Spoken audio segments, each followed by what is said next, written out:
Here's something you were never taught. Africa's history wasn't lost. It was stolen. But today, a quiet revolution is bringing it back one podcast at a time.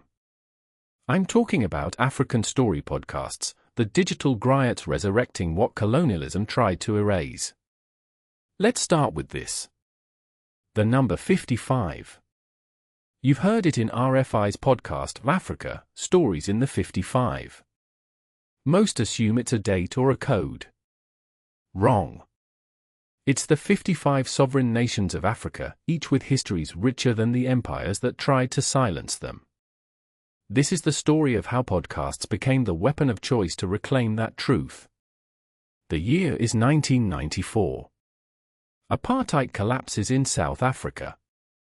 For the first time in decades, voices like Gcina, Mhlophe, actress, storyteller, survivor can speak freely. Her podcast African Story Magic isn't just entertainment. It's resistance.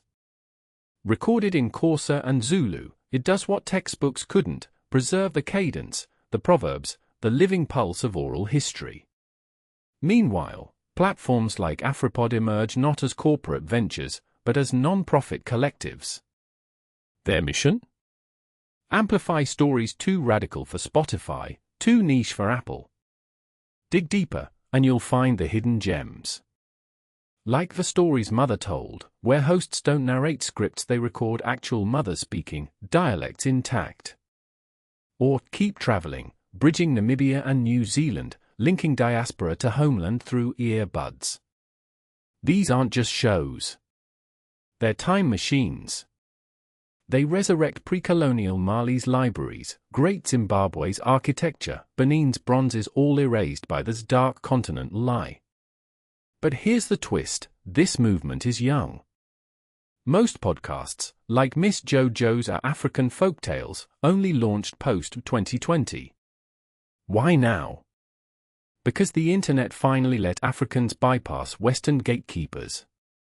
Who buried these stories? Colonial powers, yes, but also apartheid regimes that jailed storytellers like Mhlophe. And today? The threat is subtler. Algorithms that favor Western-friendly tales. Academics who dismiss oral history as e-myth. But listen to a mother's voice on the stories Mother Told, or the way Mhlophe's laughter punctuates a Xhosa folktale, and you'll know, this isn't myth. It's memory. Close. So why does this matter? Because history isn't just about the past. It's about power. When a kid in Auckland hears a Namibian folktale on a Keep Traveling, or when Reddit threads demand African history by Africans, that's power shifting. These podcasts aren't just preserving culture. They're rebuilding it one download at a time.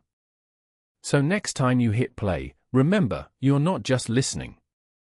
You're witnessing a revolution.